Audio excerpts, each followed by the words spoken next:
This is Nick Durant with Tattoo University, and this is an exciting time for me because I ordered a tattoo machine kit, and I did that so I could show you guys how I got started with my whole tattoo journey. Was when my wife ordered me a tattoo kit from Amazon.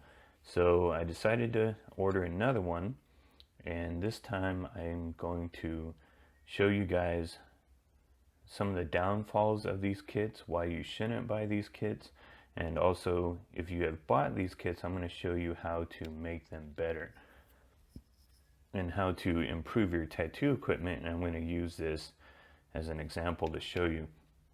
Now, right off the bat, professionals don't like to call their machines tattoo guns, and some of you do, but if you look at the order here, it says your Amazon order of a tattoo machine gun kit. So they're calling it both tattoo machine or gun. So I just prefer calling them machines, but that's my preference. I'm not going to push that on anybody. And you can see this kit was $58.03. So let's open her up here and see what we got.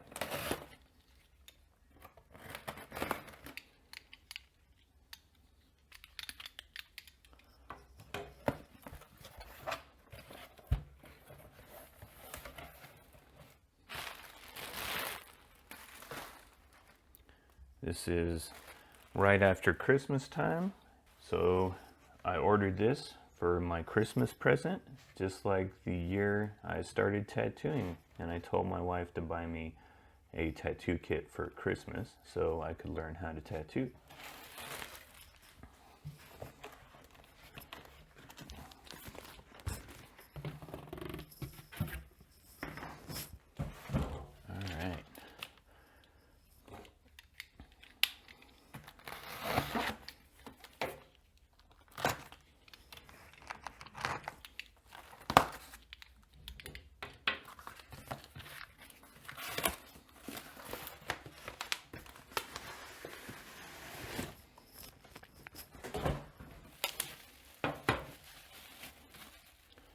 Bubble wrap. For all you crazies out there who like to pop bubble wrap, I'm going to get it out of my system.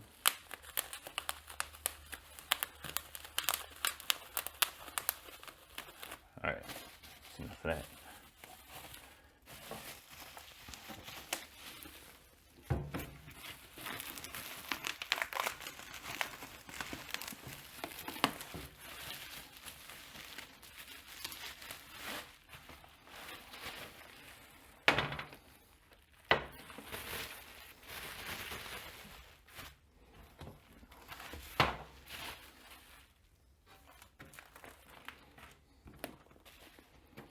Okay, so one of the reasons why I ordered this particular kit was for the box.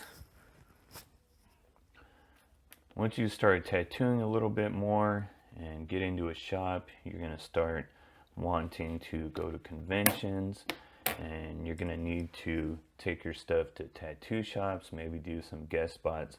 So you're going to need a way to travel with your equipment. So I needed some more boxes for my stuff. So the box was one of the selling points for me. And this comes with some stencil paper. Looks like one piece of stencil paper. It comes with a Learn to Tattoo DVD video. And I'm pretty sure this has nothing that will help you on here. This is going to be pretty much worthless. And then we have some practice skin with, looks like some flash on it, some designs. And even though I'm not a big fan of the practice skins, I'm going to go back and try some practice skins and see if I can use them for learning. Now, I enjoy Japanese style, and these have that kind of Japanese look to them, which is why I picked these. Actually, the first tattoo machine I have looks like these, and it's actually a pretty good little liner. So you've seen this machine before. It looked a little more like this before I started messing with it and experimenting on it.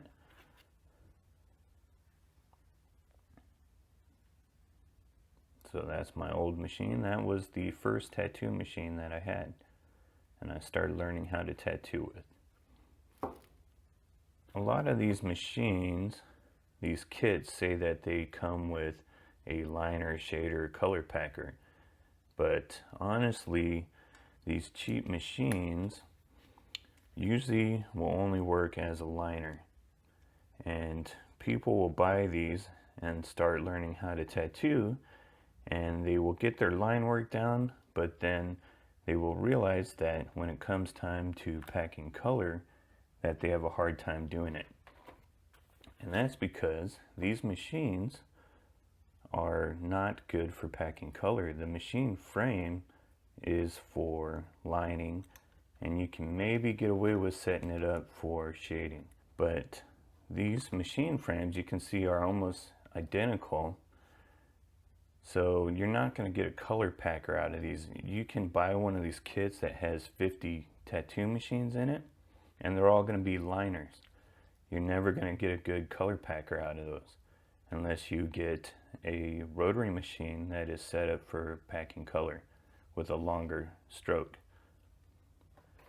Alright, so we have tattoo needles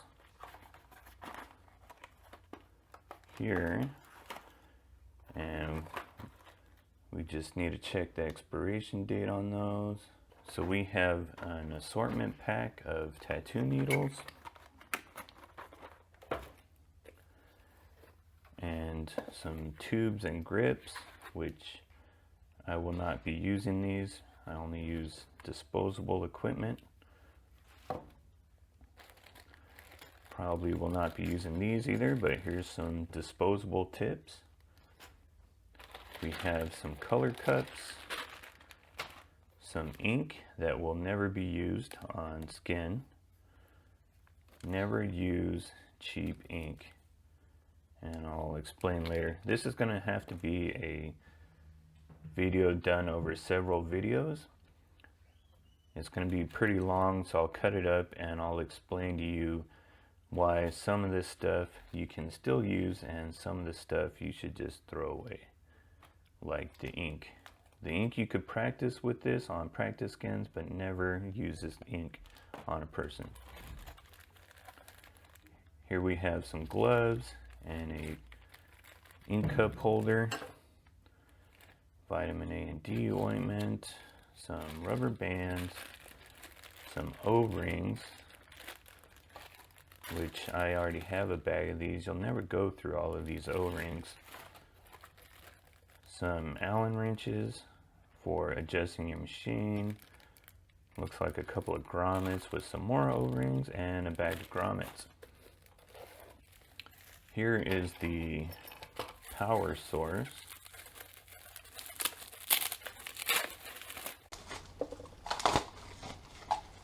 Which is a pretty cheap little power source, but I always like to have two power sources in case one breaks and you got a backup.